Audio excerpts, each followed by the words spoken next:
강혜신의 오늘의 미국.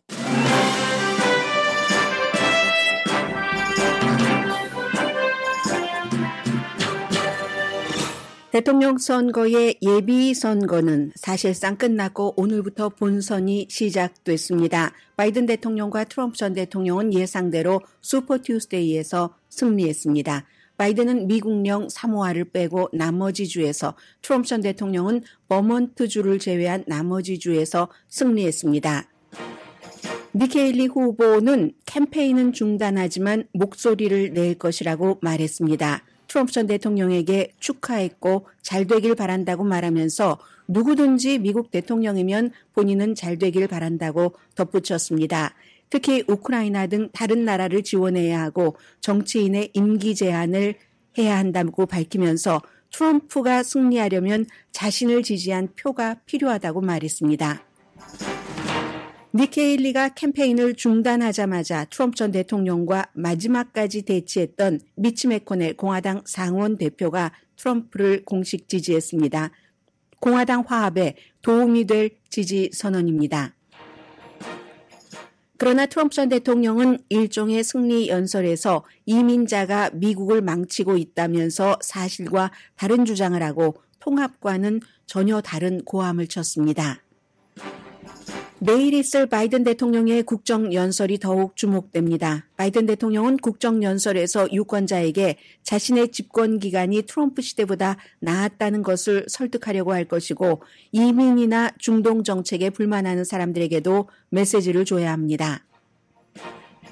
트럼프 전 대통령의 강력한 비판자인 아담 시프 연방 하원 의원이 다이언 파인스타인 상원의원 자리를 차지할 것으로 보입니다.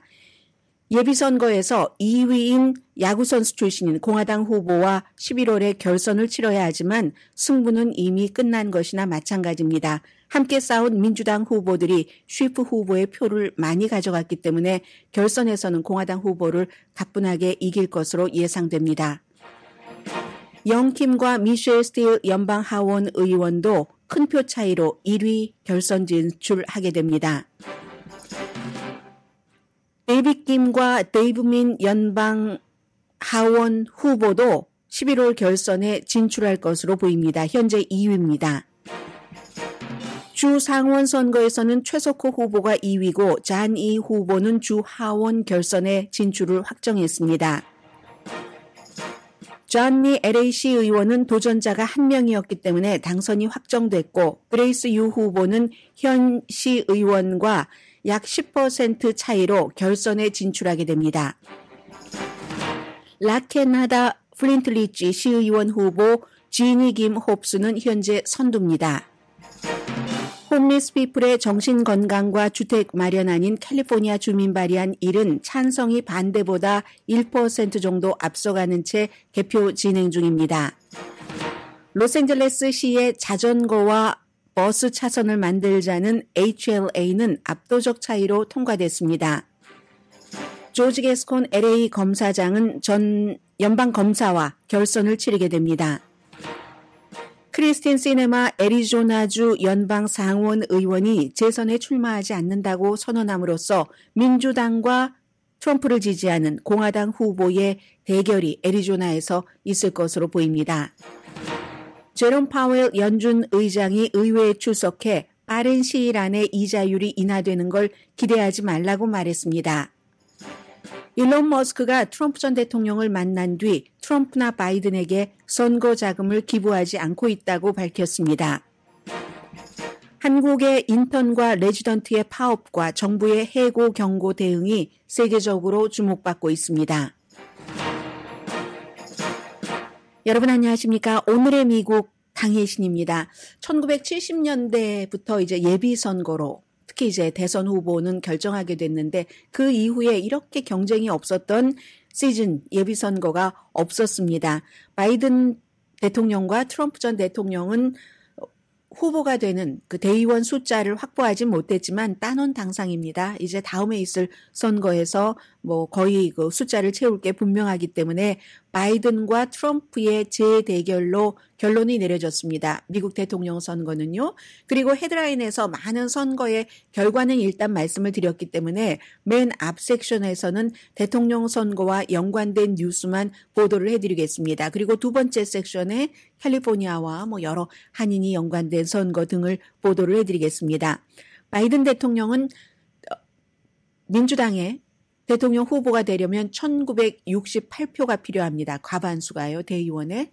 그런데 지금 뭐 그 미국령 사모아에서 졌습니다. 11표 차이로. 워낙에 인구도 적지만 11표 차이로 졌는데 이긴 사람이 누구냐면 정말 듣도 보지도 못한 그런 보통 유권자들에게는요. 기업가인 민주당의 제이슨 팔머라는 메릴랜드주에서 테크놀로지 업계의 사업가랍니다. 교육개혁을 하겠다고 아마 이 아메리칸 사모아에 굉장히 돈도 들이고 신경을 썼는가 보죠. 예전에도 마이클 블룸버그가 이 아메리칸 사모아에서 이긴 적이 있었습니다. 그래서 11표 차이로 졌고요.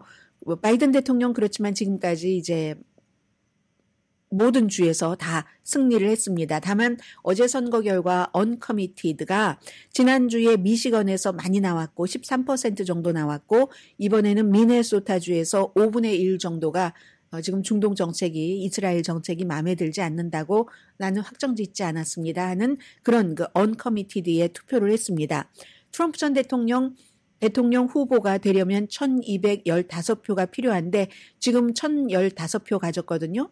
3월 19일이면 아마 바이든 대통령이나 트럼프 전 대통령이나 전부 이 대의원 숫자를 확보할 것 같습니다. 트럼프 전 대통령은 버먼트주에서 니키 헤일리 후보에게 졌죠. 아주 계속되는 패턴입니다. 교육을 많이 받은 사람. 교회의 유권자들. 버지니아주에서는요. 예상했었던 것만큼 뭐 표 차이가 많이 나진 않았습니다. 그리고 노스캐롤라이나주, 버지니아주도 은근히 백인이 많습니다. 유권자 10명 가운데 9명이 백인이고요. 노스캐롤라이나주도 유권자 10명 가운데 9명이 백인인데 이렇게 백인이면서 교육을 많이 받고 돈을 잘 버는 사람들은 이번 투표에서도 트럼프 전 대통령보다는 니키 헤일리 후보에게 표를 많이 줬습니다. 이길 정도는 아니었지만 그리고 오늘 먼저 이제 니키 헤일리 후보를 말씀을 드려야지 될 것 같은데 뭐 한 1시간쯤 됐을까요? 네, 1시간쯤 된 것 같습니다. 니키 헤일리 후보가 후보를 사퇴한다고 하지 않았습니다. 선거 캠페인을 중단한다고 했습니다. 서스펜드한다. 이것도 우선 굉장히 그 중요한 일이거든요. 후보 사퇴가 아니라 네, 지금 제가 이것을 잘못 가지고 왔어요. 잠깐만요. 여러분들께 니키 헤일리 음성은 잠시 뒤에 저 너무 밑에 있어서 제가 완전히 고개를 숙여야지 되거든요. 말로 하고 잠시 뒤에 이제 그 광고 듣고 나서 말씀을 드리겠습니다. 우선 후회가 없다고 했습니다. 내가 믿고 있는 바를 지금까지 다 해왔기 때문에 캠페인을 중단한다, 서스펜드한다 라고 얘기를 하면서 그렇지만 나의 그 보이스를, 나의 그 주장을 계속 앞으로도 내겠다 하면서 말한 것이 미국이란 나라가 정말 복받은 나라인데 뭐 작은 정부를 얘기를 했고요. 그 작은 정부를 얘기하기 전에 빚이 많다 할 때는 딱 이 바이든 대통령 얘기하는 거야? 이런 생각도 들었고 그리고 트럼프 전 대통령 시대에도 빚이 굉장히 많이 늘어났습니다. 소셜리즘은 안 된다. 의회가 지금 제 기능을 하고 있지 않다. 의회 의원들의 임기 제한을 해야지 된다. 그리고 특히 우크라이나, 이스라엘, 대만과 같은 동맹국을 미국이 지지를 해야지 된다. 그래야 미국의 힘이 더 강해진다라고 얘기를 했습니다. 그리고 나서는 뭐 자유가 굉장히 중요하다. 이게 이제 공화당의 원래의 이념이잖아요. 그런데 지금은 어둠과 미움과 분열이 가득하다. 이것 가지고는 안 된다. 이 말을 한 바로 뒤에 트럼프 전 대통령에게 축하한다고 했습니다. 그가 잘하길 바란다. 하고는 또 토를 달아요. 나는 미국의 대통령이라면 누구라도 잘하기를 바란다. 그리고는 다시 본인은 보수적인 공화당이라 하면서 뭐 마가렛 대처의 예로 들고 또 뭐 성경도 예로 들면서 군중만을 쫓아다니면 안 된다. 나를 지금 바라보고 있는 선거에서 너무 중요한 거잖아요. 예비선거든 본선거든 본선거에선 더 중요하죠. 남한을 바라보는 이 군중들을 쫓아다녀서는 안 된다. 트럼프 전 대통령이 이기려면 말하자면 더 많은 사람이 필요하다. 마가렛 대처의 그런 말을 얘기를 하면서 트럼프도 그렇게 하길 바란다. 고로 나의 표가 트럼프가 당선되려면 필요하다. 공식적인 지지를 하진 않았습니다. 그러나 거의 공식적인 지지에 가깝다고도 볼 수 있는 그런 얘기를 했습니다. 그래서 이제 이로써 니키 헤일리의 역할이 어떻게 될지 중요하게 될 수도 있습니다. 니키 헤일리라는 사람이 사우스캐롤라이나 주에서 30년 동안이나 그 주의회 의원을 했었던 공화당을 누르고 그것도 여자로서 이렇게 당선됐고 그 뒤에는 사우스캐롤라이나라는 정말 보수적인 곳에서 처음으로 백인이 아닌 사람, 그리고 처음으로 여자로서 주지사를 했던 사람입니다. 그 뒤에 이제 트럼프 전 대통령에 의해서 유엔 대사를 하면서 유엔 대사직에서는 굉장히 매파적인 목소리를 많이 냈고요. 이제 그가 후보 사퇴를 하면서 그런데 이 니키 헤일리는 선거 캠페인 동안에 좀 와블리하다고 할까요? 이렇게 왔다 갔다 하는 걸 많이 결정적으로 보여준 것들이 있죠. 그래서 탁탁 꺾였던 적이 몇 번 있는데 남북전쟁의 원인이 노예제다 이렇게 인정하지 않으려고 했다가 나중에 수정을 했고 그리고 엘라바마주의 인공 수정 여기에 대해서도 배아는 인간이다 하는 것도 그래 나의 배아는 악이야 라고 얘기를 했다가 또 이것도 말 이상하게 바꾸고 그랬던 적이 있긴 있습니다. 아무튼 그나저나 완전히 트럼프 쪽으로 기울어진 공화당에서 니키 헤일리는 교회에서 교육 많이 받고 돈 많고 하는 그리고 바이든이 부정선거가 아니라 진짜 선거에 의해서 이겼다고 믿는 공화당에게 표를 많이 받았지만 그보다는 역시 이와 전체적으로 반대로 나가는 트럼프 지지자들을 누를 수가 없었습니다. 후보를 사퇴함으로써 트럼프 전 대통령에게 이제 후보로서의 길을 열어줬고 2028년도를 보면은 오늘 미치 매코넬 한 거 보니까 트럼프 품으로 돌아가야 되는 게 아닌가라는 생각을 하는 사람들이 많겠다. 그런 느낌이 왔습니다. 2028년을 보면은 이제 트럼프에 돌아가서 트럼프 당이니까. 그런데 본인이 지금 계속 트럼프에게 반대됐던 얘기를 해놨던 것이나 아니면 그 트럼프 당에서는 본인도 끌어안지 않을지도 모른다라는 이 여러 가지 계산이 앞으로 있을 겁니다. 아무튼 당장은 트럼프 전 대통령을 공식 지지하지 않았고요. 그리고 이제 니키 헤일리 후보의 지지자가 11월 달에 트럼프 미워서 나가느냐 투표장에 나가지 않느냐 이게 지금으로는 굉장히 중요하고요. 니키 헤일리가 후보를 사퇴합니다. 발표하자마자 미치 매코넬 공화당 상원 원내대표 얼마 전에 트럼프에게 항복하면서 11월 달 이후에는 나는 공화당의 대표를 하지 않겠다라고 얘기를 했잖아요. 트럼프 전 대통령을 지지했습니다.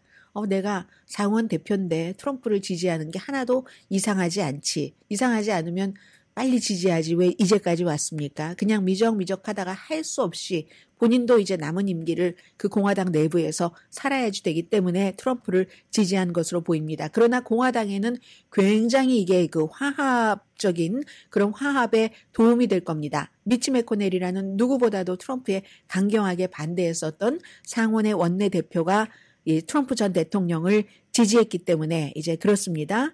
아무튼 이리하여 트럼프 전 대통령은 또 뭐라고 얘기를 했냐면요. 니키 헤일리 후보에게 그동안은 계속 사퇴하라고 했잖아요. 오늘은 니키 헤일리가 후보를 이제 사퇴라기보다는 후보의 선거 캠페인을 중단한다고 말한 뒤에 본인의 소셜미디어에 나는 니키 헤일리가 계속 여기서 싸우길 바란다. 이렇게 말을 했습니다. 이렇게 트럼프 전 대통령이 얘기하는 것에 좀 너무하다 하고 신경을 쓰는 사람이 있는데 전혀 신경 쓰지 않는 사람들이 더 많은 것 같습니다. 트럼프 전 대통령을 지지하시는 분들 가운데서는요. 헤일리가 끝까지 싸우길 바란다. 이게 며칠 전에 한 말과 다르잖아요. 그리고 또 하나는 알 수 없는 이유로 민주당들이 버몬트와 기타 여러 공화당 예비선거에서 니키 헤일리에게 투표할 수 있었다. 그럼에도 불구하고 어젯밤에 기록적인 그 참패를 당했다. 이게 니키 헤일리가 저는 선거 캠페인 중단합니다라고 얘기한 뒤에 트럼프 전 대통령이 한 얘기입니다. 연설 시작하고 나서 올린 거거든요. 그 시차를 보면은 여러분들께서도 알 수 있겠죠. 지금까지 역사상 가장 성공적인 슈퍼 튜스데이다. 이렇게 얘기를 하면서 헤일리 지지자들 모두를 이제 나에게 초대한다라는 얘기를 했습니다. 트럼프 전 대통령이 지금까지 13명을 니키 헤일리까지 합쳐서 물리쳤습니다. 어제 이제 승리 연설에서 바이든이 대통령이 되면 미국은 나라를 잃는다. 국가가 없다. 그리고 이민자 범죄로 넘쳐나고 있다. 한인분들도 이렇게 얘기하시는데 사실이 아닙니다.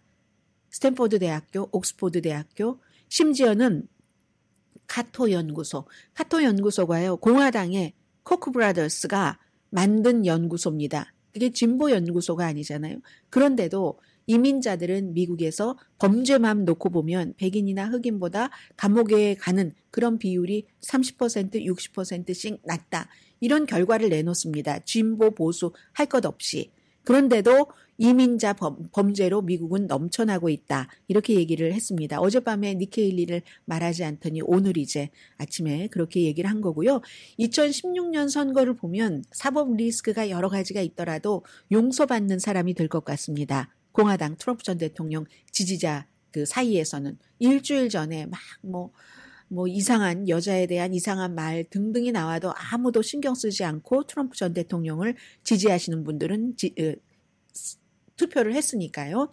그리고 바이든 대통령은 이제 6명을 물리쳤습니다. 6명을 물리치고 대선 후보로 뭐 확정이 된 건데 트럼프 전 대통령이 복수와 보복에 초점을 맞추고 있다. 민주주의를 파괴하기로 결심했다. 뭐 이런 얘기를 했고요. 아무튼 두 사람은 아마도 다음 주 화요일 아니면 그 다음 주쯤에는 그 대의원 숫자를 확보를 할 겁니다. 3월 19일 다음 주 화요일에 애리조나, 플로리다, 일리노이, 캔사스, 오하이오에서 예비선거 치러집니다. 그리고 바이든 현 대통령은 내일 국정연설을 합니다. 타이밍이 좋죠. 이번에는. 그래서 국정연설에서 본인의 업적을 자랑하겠죠. 물론. 그런데 유권자들은 그렇게 생각하지 않는 사람이 많으니까 지지율이 낮은 것 같고 더군다나 민주당 내부에서는 이스라엘 하마스 전쟁 이런 내부적인 싸움이 있기 때문에 국정연설로서 격전지에서 트럼프에게 지금 전부 지고 있잖아요. 뉴욕타임스, CNI의 여론조사 결과 그걸 뒤집을 몇 % 정도라도 뒤집어야지 되는 겁니다. 바이든 현 대통령은요. 왜냐하면 적어도 뭐 2천만 명 이상은 보지 않을까요? 슈퍼 튜스데이도 끝났으니까 지난번에 2,700만 명 봤으니까 그것보다 더 보는 게 상식적으로 맞는 계산인데요. 아무튼 그리하여 국정연설 끝내고 나서 바로 애리조나, 네바다, 콜로라도, 켄터키 이제 선거 유세를 떠나고요. 이번 주말에는 필라델피아와 애틀란타 전부 경합주에 있는 도시네요. 여기서 지내게 되는 겁니다. 바이든 대통령이 특히 조심해야지 될 것은 지금 젊은 흑인 유권자와 히스패닉계 유권자들이 많이 빠져나가고 있고 좋은 점은 그에게 이득이 되는 것은 낙태.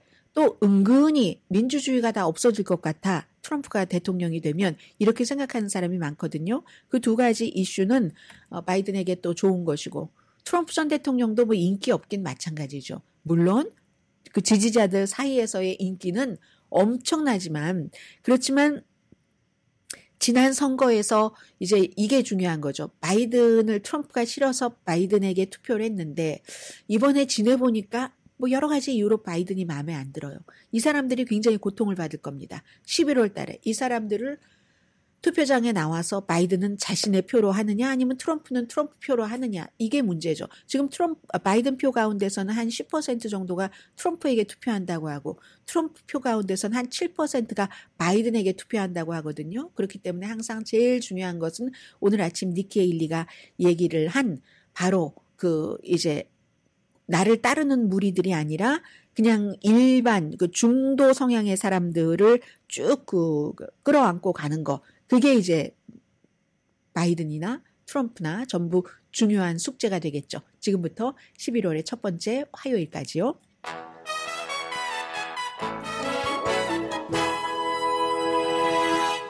결과는 아무도 예상할 수 없고요. 어제 출구조사한 것 보니까 지금으로서는 이민과 경제가 제일 중요한 이슈였습니다.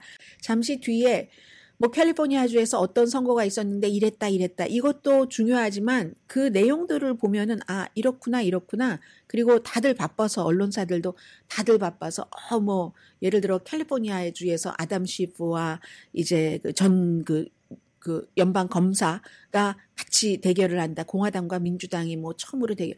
아닙니다. 이미 이 게임은 끝난 게임입니다. 민주당이 이긴 게임입니다. 자세히 숫자를 들여보다 보면은 재밌는 내용들이 많이 나오거든요. 잠시 뒤에 뵙겠습니다.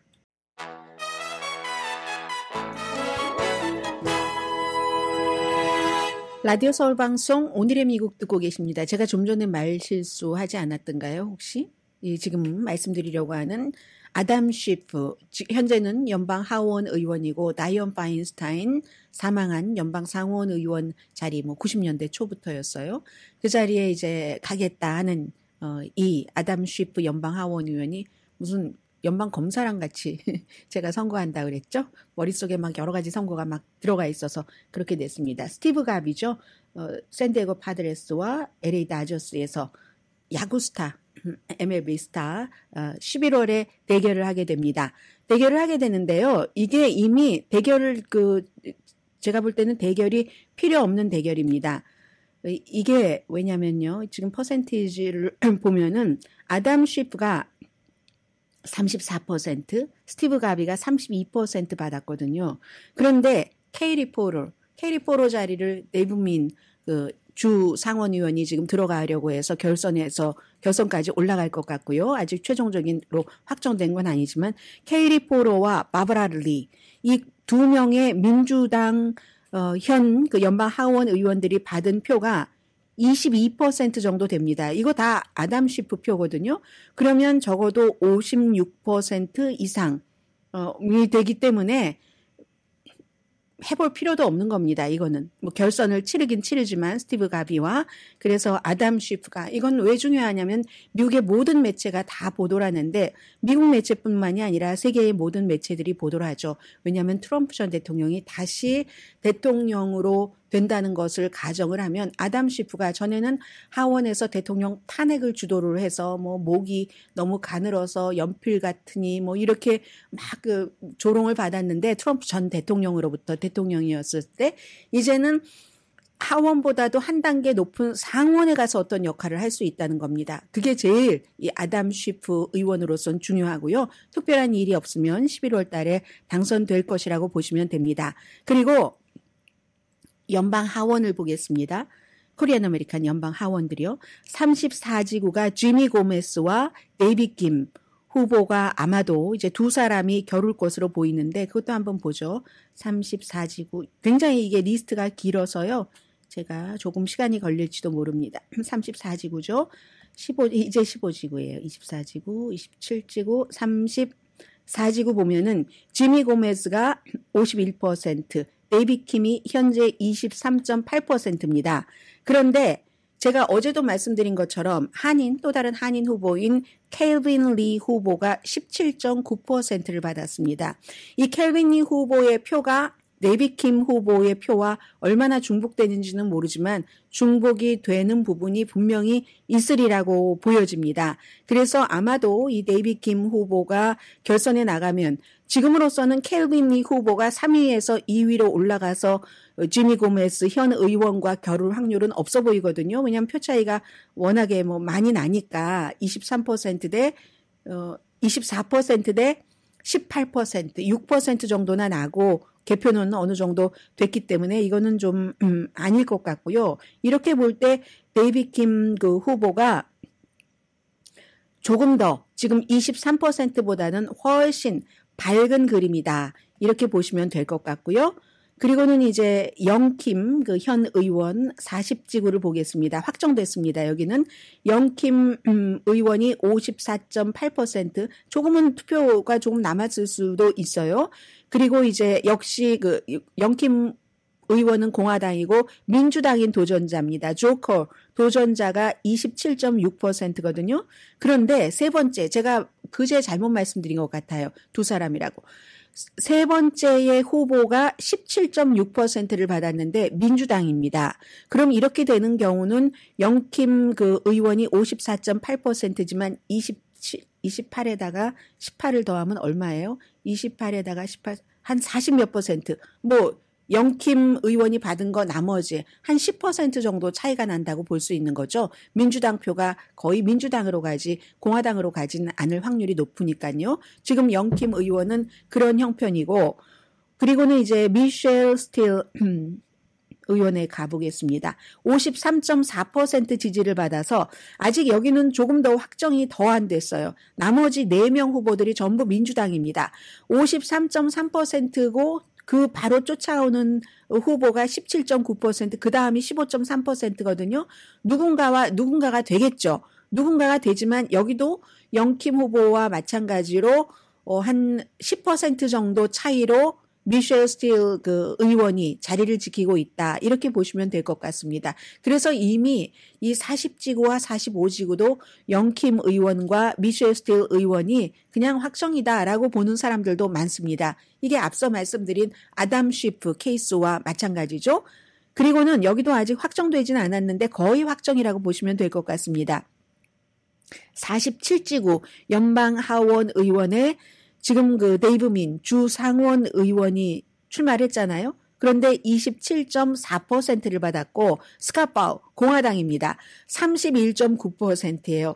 31.9%. 그러니까 한 32%와 27% 사이가 차이가 나는 듯 보이지만 지금 또 다른 민주당 후보가 3위인 민주당 후보가 20%를 받았거든요. 그 다음에는 공화당인데 그럼 27 합치면 47% 정도는 되잖아요.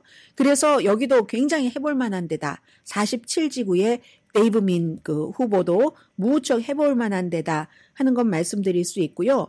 그리고 또 어떤 선거가 있나요? 화면을 제가 왔다 갔다 해야지 돼요. 그리고 주선거 아직은 모르지만 아마도 이 최석호 후보 37지구 결선에 나가지 않을까 생각이 되고요. 에드워드 한 민주당의 44지구 하원 후보는 떨어졌고, 그리고 결선에 나가는 하원 후보 주입니다. 54지구 존 이 후보와 한인 후보와 곤잘레스 이렇게 한인 후보가 2위로 나가게 됐고, 시의원은요 12지구 존 리 현 시의원이 65.5%고 2위가 34.5%고 다른 후보가 없기 때문에 이 존 리 시의원은 뭐 당선 확정 이렇게 말씀드려도 됩니다. 12지구요. 그리고 10지구 코리아타운이 포함된 그 히더홀트 현 시의원이 37.3%와 그레이스 유 37.3% 하면 10% 지금 차이가 나잖아요. 이건 또 제가 로스앤젤레스 타임스 것으로 봐야지 돼요. 10% 차이가 나잖아요. 10% 차이가 나는데 이건 어떻게 봐야지 되냐면 그럼 나머지 후보들이 또 가지고 간 게 14, 13, 6.3 이렇게 되기 때문에 10% 정도 차이로 어쨌든 그 히더홀트 현 의원과 그레이스 유 도전자가 11월 달에 결선을 치르게 됩니다. 또 하나 로스앤젤레스에서 굉장히 중요했었던 것은 14지구입니다.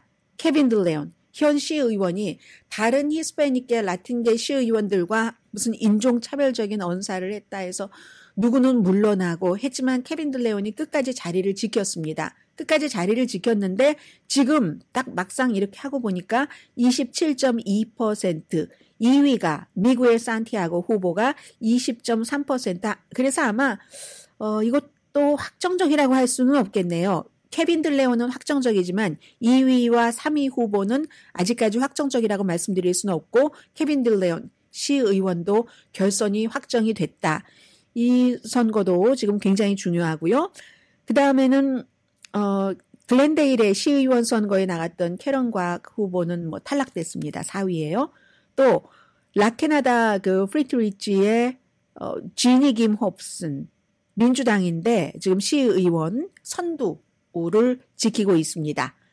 그 밖에는 이제 주민 발의한 일이 홈리스 피플들의 정신 건강도 좀 미리 뭐 어떻게 좀 알아보기도 하고 또 급박하게 필요한 것부터 대치를 하고 그들의 뭐 쉘터라든가 정신 건강과 뭐 주택 쉘터 이런 것을 하기 위해서 60억 달러 채권을 발행하는 것 여기에 대해서는 지금 채권 발행을 제가 지금 안 했네요. 한번 볼게요. 그 사이에 변했을 수도 있으니까 제가 들어오기 전까지는 1% 정도 차이로 예스가 많았거든요. 그런데 지금은 차이가 오히려 좁혀졌나요? 어떻게 된 거죠? 좁혀졌네요. 50.2% 대 49.8% 반대가 아직까지 이거 최종적으로 확정되지 않은 겁니다. 그래서 그 주민 발의안 1은 그렇게 돼 있고 그 밖에는 LAC로 오면은 HLA라고 해서 이건 이제 요즘에 현재의 추세를 반영하는데 뭐 자전거 도로, 버스 도로 이렇게 해서 도로를 좀 개선하자 하는 그 안은 63% 대 38%로 통과가 됐습니다. 조지 게스콘 그 검사장 굉장히 관심이 여러분들께서 많으셨는데요. 지금 현재 어떠한 변화가 있는가 한번 보겠습니다. 조지 게스콘 LA 카운티 너무 여기저기 왔다 갔다 해야 돼서요. 현재 21.4% 대 네이선 호크먼 이 연방 검사가 17.7% 된 거거든요.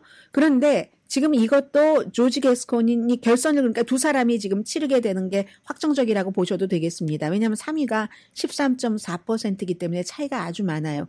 그러면 도전자들은 다 도전자들이 이 표를 서로 갈라서 가져갔고 조지 게스콘이 21.4%를 가져갔다 하면은 이거는 이제 이 조지 게스콘이 재선될 그런 확률이 높다.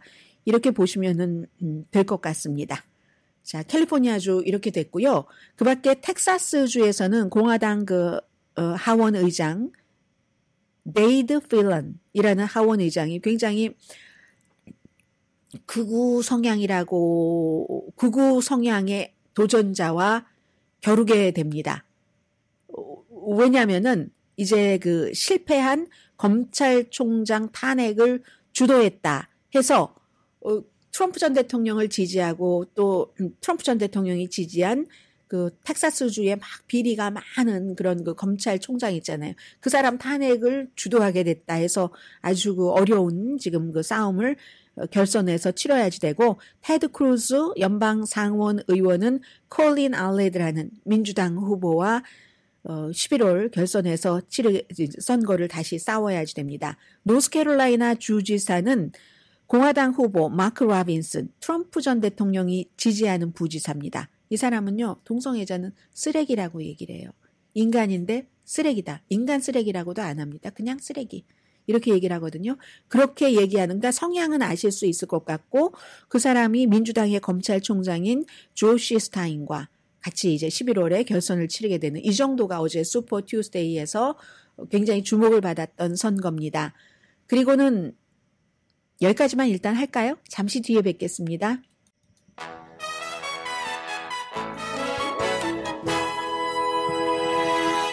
라디오 서울방송 오늘의 미국 듣고 계십니다. 지금 오늘 슈퍼 튜스데이 그 다음 날이라서 선거 뉴스가 많았는데요. 일단 이자율을 좀 말씀드리겠습니다. 제롬 파웰 연준 의장이 오늘 하원 금융서비스위원회 소위원회에 출석을 해서 제가요 이자율을 저희 연방준비제도가 올해 어떤 시점에는 내립니다. 그러나 인플레이션과 싸움에서 이겼다고 확신이 들 때 그때가 될 겁니다. 너무 빨리 내리면 다시 사람들이 돈이 여유가 있어 하면서 또 막 물건 사고 수요와 공급 안 맞고 또 다시 인플레이션이 될까 걱정이 되는 거죠. 또 너무 늦게 이자율을 내리면 경기 침체를 맞을 수 있는 확률도 있는 거고요. 사람들이 뭐 돈이 없으니까 빌릴 때 이자율도 많이 내고 하니까 돈을 덜 쓰고 그러면 고용주들도 사람을 덜 고용할 수도 있고 이렇게 돼서 너무 빨리 너무 늦게 하게 되면 나중에 역전시키기가 어려우니까 우리가 좀 신중하게 하겠다 하는 거거든요. 경제가 이렇게 지금 현 상황대로 좀 발전하고 있는 것이 이어진다면 올해 어느 시점에는 분명히 이자율 인하가 있을 겁니다. 그런데 현재로서는 당장은 지금 괜찮아 보이는데 경제 전망이 불확실하고 인플레이션이 2% 목표를 향해서 지속적으로 갈 수 있다는 그런 그 진전의 보장이라고 할까요? 이게 안 된다. 물론 지금 이자율은 정점에서 내려온 것만은 분명하다. 이렇게 얘기를 했습니다. 그러니까 이제 뭐 이거 5월 달이야, 6월 달이야 아직 확실치 않다 하는 말씀을 드리면 되고요. 그리고 또 돈은 일론 머스크가 이제 트럼프 전 대통령이 뭐 이제 슈퍼 튜스데이도 끝났고 선거 자금은 계속 들어가고 물론 연방대법원에서 아주 중요한 본인에게 좋은 판결은 내려줘서 투표용지에 이름이 안 올라가는 그런 일은 없게 됐지만 나머지 계속 선거 비용은 들잖아요. 일론 머스크를 만났답니다. 트럼프를 일론 머스크가 만나고 나서 오늘 아침에 한 얘기가 본인의 X에 한 얘기가 본인은 어느 대통령 후보에게도 돈을 기부하지 않았습니다. 지금까지 기부하지 않고 있다는 얘기입니다.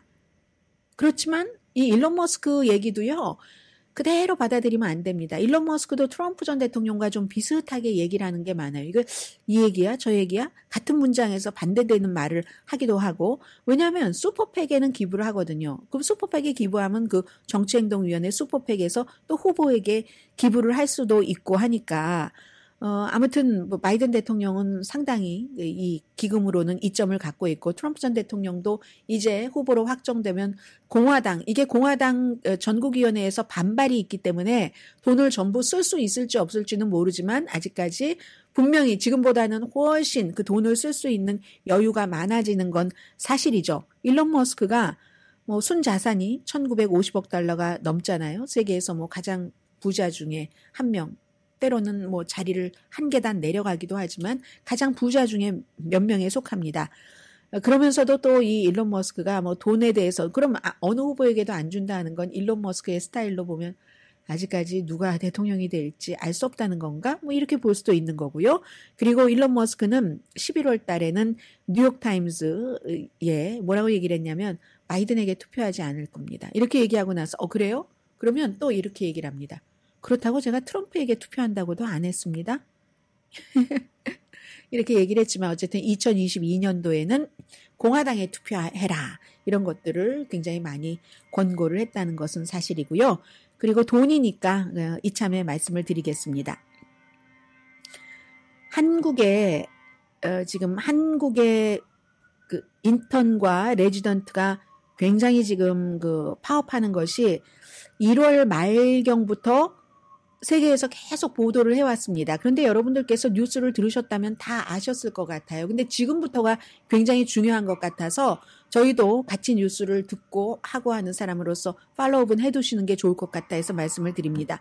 성모병원 같은 데는 지금 텅텅 비었다고 해요. 왜냐하면 그 대형 병원은 한 40%, 50% 정도가 그 전문의라고 하는 뭐 레지던트나 인턴이 채우고 있기 때문에 시니어 의사들이 수술하고 할 때 옆에서 다 이렇게 도와주잖아요. 요즘 의학 드라마를 하도 많이 보셔서 다 압니다.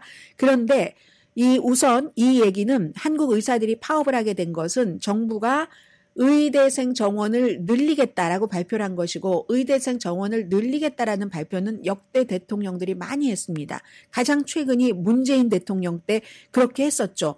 그러다가 막 의사들이 80%가 파업을 하고 나자 코비드 감염 물결도 있고 그리고 나서 문재인 대통령이 이거 보류다 하고 보류하고 있다가 지금 이제 윤석열 대통령이 다시 그걸 들고 나온 겁니다.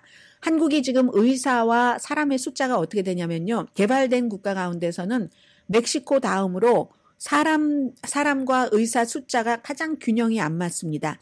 1000명당 의사가 2.6명이 있다는 거거든요. 이것도 요즘은 거의 돈 많이 버는 성형 이런 데 가 있지 무슨 어린이 병원도 없죠. 산부인과도 없죠. 병원이 없는 그런 작은 도시들이 지금 너무 많잖아요.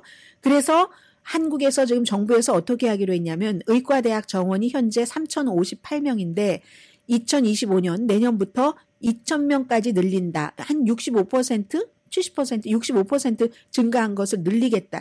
2006년 이후에 한 번도 변하지 않았습니다. 그랬더니 이제 시위를 엄청나게 하는 거예요. 완전히 사표까지 쓰고 시위를 하고 대한의사협회, 민간기업 의사 대표입니다.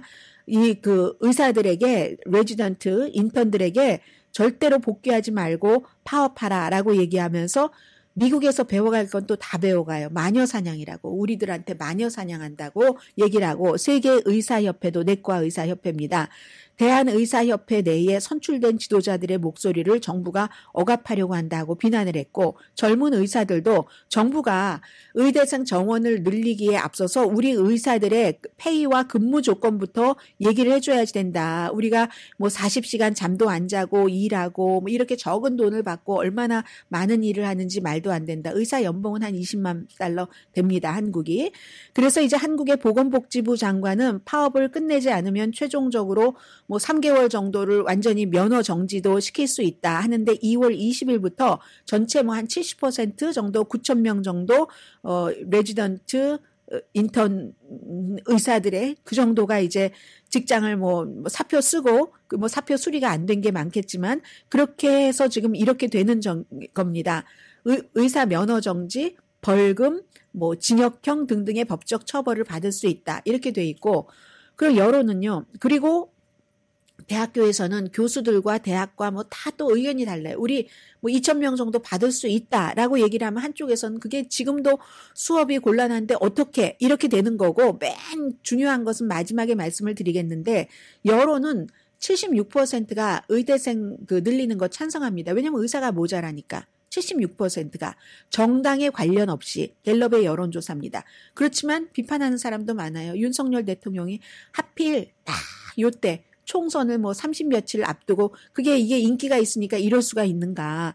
그리고 충분하게 컨설팅을 안 했다. 선거에 맞춰서 이거 맞춤형 한 것 아닌가. 이렇게 얘기를 하고 있고 환자들은 뭐 신장 이식 뭐 수술을 받아야지 되는데 의사가 없어서 우리 뭐 너무 불안해요. 이런 얘기들도 하고 있고 정부하고 지금 뭐 파업하는 의사들이랑 절대로 서로 물러날 조짐이 전혀 없습니다. 그래서 지금 뭐 아무튼 그런 얘기를 지금 미국의 많은 매체 거의 모든 매체입니다. 뉴욕타임즈, 워싱턴 포스트, LA 타임즈, 로이터 통신, AP 통신, 뭐 영국으로 가면 BBC, 가디언 뭐 날이면 날마다 거의 보도를 지금 하고 있거든요. 한국의 의료는 대부분이 민영화하고 아주 싸죠. 쌌는데 응급수술 그런 뭐 전문의 의료 가격이 너무 낮게 책정돼 있는데 성형수술 사실 살아가는데 생존용으로 필요하진 않잖아요. 이건 굉장히 또 돈을 많이 받기도 하고 다른 여러 가지를 비교를 해볼 때 아무튼 그렇게 돼 있고 농촌 지역에 의사가 거의 없고 그러니까 응급실이 과잉 운영될 수밖에 없는 거죠. 연간 어쨌든 평균 20만 달러 정도는 받고 평균 그 전문의의 경우는요. 아무튼 이런 문제에서 뭐 여론은 고쳐야지 된다. 그 고치더라도 이걸 딱 이때에 이렇게 저돌적으로 해야지 돼 하는 비난이 있는 것이고 또 뭐 인턴 레지던트는 또 나름대로의 사연을 얘기하고 일단 여기까지입니다. 지금부터가 굉장히 중요해 보입니다.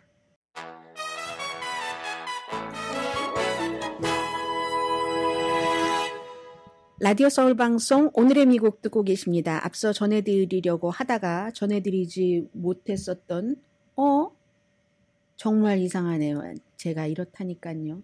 그걸 또 왜 또 열심히 또 찾아놓고는 쓰레기통에다가 또 버릴 건 또 왜 또 버립니까? 버리기는. 아이 참 제가 여러분들께 한번 이렇게 구부리는 모습을 보여드릴게요. 한 2초쯤 뜹니다. 자, 이 정도 됐고요. 이렇게 되면은 니키 헤일리의 음성을 제가 여러분들께 들려드리지 않았잖아요. 열심히 찾아놓고는 방송 끝날 때 됐다고 쓰레기통에다가 전부 컴퓨터 쓰레기통에다가 아주 얌전하게 버렸어요. 쓸데없는 일을 한 거죠. 니키 헤일리 후보 이제 당분간 얘기 못 들어볼 것 같고 본인의 그 여러 가지 뜻을 얘기를 했는데 분위기 들어보시겠습니다. But the time has now come to suspend my campaign. I said I wanted Americans to have their voices heard. I have done that. I have no regrets. And although I will no longer be a candidate, I will not stop using my voice for the things I believe in. 이게 중요한 거죠. 내가 그 후보 이 일 자체는 중단을 하지만 그 선거 캠페인은 나의 보이스, 내가 믿는 것은 계속 가져간다 하는 얘기였고요. 그리고 나서 이제 또 그 트럼프 전 대통령에게 한 얘기도 있고요.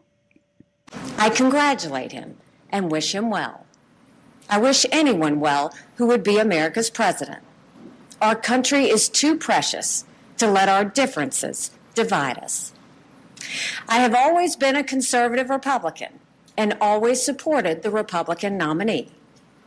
But on this question, as she did on so many others, 네, 언제나 공화당 후보를 지지한다라고 말을 하면서도 트럼프 전 대통령을 지지한다라는 얘기는 하지 않았잖아요. 트럼프 전 대통령은 내 표가 필요할 것이다. 이쯤에서 오늘 이제 니키 헤일리는 마무리를 했고요. 크리스틴 시네마라는 여러 가지로 굉장히 유니크한 연방 상원 의원입니다. 애리조나주에서 젊은 여자 상원 의원인데 공화당이 수십 년 동안 갖고 있었던 그 자리를 민주당으로서 상원에 당선이 됐습니다. 그래서 여러 가지 일을 하고 했는데 결국은 그러다가 2022년도에 민주당이 너무너무 좌파적으로 가, 뭐 이런 생각을 갖고 있으면서 민주당에서 탈퇴를 해서 지금 무소속으로 활동을 하고 있지만 투표할 때는 거의 민주당과 함께 투표를 했습니다. 젊은데 재선에 나가지 않는다고 얘기를 했어요. 옷도 막 너무너무 패셔너블하게 입고 그렇거든요. 그게 뉴스가 될 정도로.